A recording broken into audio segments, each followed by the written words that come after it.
তিহট্টের পাথরঘাটায় বাড়িতে এসে পৌঁছালো শহীদ ঝন্টু আলী শেখের দেহ। তাকে শেষ শ্রদ্ধা জানাতে বিভিন্ন এলাকা থেকে হাজির হয়েছেন অসংখ্য মানুষ। বাড়ির সামনে একটি ঈদগাহ মাঠে তৈরি করা হয়েছে অস্থায়ী মঞ্চ, সেখানে তাকে শেষ শ্রদ্ধা জানানো হচ্ছে। এরপর কিছু দূর কবরস্থানে কবরস্থ করা হবে বলে জানা যায়। এরপর পরিবারের কাছে নিয়ে যাওয়া হয় শহীদ জওয়ানের মরদেহ। তারপর পাশের অস্থায়ী মঞ্চে মরদেহ নিয়ে আসার পর সম্পন্ন হলো গান স্যালিউটের মাধ্যমে শহীদ ঝন্টু আলী শেখের শেষ শ্রদ্ধা। এরপর কাছে একটি কবরস্থানে কবরস্থ করা হবে বলে জানা গিয়েছে পরিবার সূত্রে। ব্যারিকেডের ভিতরে প্রবেশ করার চেষ্টা করবেন না, কারণ মন্ত্রী মহোদয়গণ, বড় বড় অফিসারগণ তারা থাকবেন, তাদের কিছু কর্ম আছে তারা করবেন, তারপরে আমাদের হাতে ছাড়বেন। জানাজা পর্যন্ত তারা সাথে থাকবেন। আমরা তাদেরকেও সম্মান করব, আমাদের ঝন্টু সাহেবকেও সম্মান করব। কোন গ্রামের ঐতিহ্য বজায় রাখবো, মানুষের ঐতিহ্য বজায় রাখবো এবং তার শেষ কাজ আমরা করতে চাই। আমার ভলেন্টিয়ার ভাইরা এবং সিভিক ভাইরা যারা আছেন, আপনাদের একটু সতর্ক থাকতে হবে। আর লেডিস সিভিক যারা আছেন, লেডিসদের দিকে আপনারা একটু সতর্কভাবে থাকুন। পারলে সম্ভব হলে দাঁড়িয়ে থাকবে, কতক্ষণ বসে যান, সকলে বসে যান, সকলে বসে।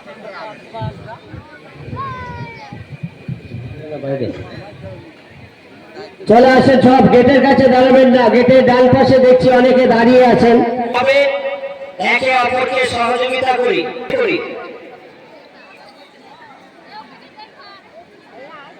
আমরা জানি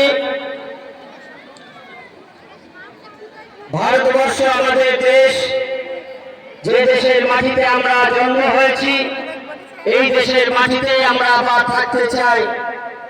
এজন্য এই ভারত সংরক্ষণ রাখার দায়িত্ব আমাদের। আমাদের ভারতবর্ষের পশ্চিমবাংলার নদিয়া জেলার তেহট্ট থানা অন্তর্গত পাথরঘাটা গ্রামের বীর সেনা, বীর সৈনিক ঝন্টু আলী শেখ সাহেব নিজের গুলি খেয়ে, নিজের রক্ত দিয়ে নিজের প্রাণটাকে বার করে দিয়েছেন। সকলেই তাকে দোয়া বা আশীর্বাদ করব, এটাই হলো আমাদের কর্তব্য। এবং আমাদেরকে প্রধানমন্ত্রী মহাশয় এবং আমাদের স্বরাষ্ট্রমন্ত্রী মহাশয়কে অনুরোধ করব যত অবস্থা করতে।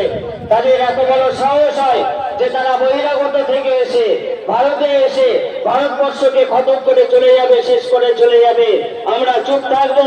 এটা হয়তো আমাদের গাফিলতা, আমাদের সরকারের গাফিলতা, আমাদের স্বরাষ্ট্রমন্ত্রীর গাফিলতা। কেন, কিভাবে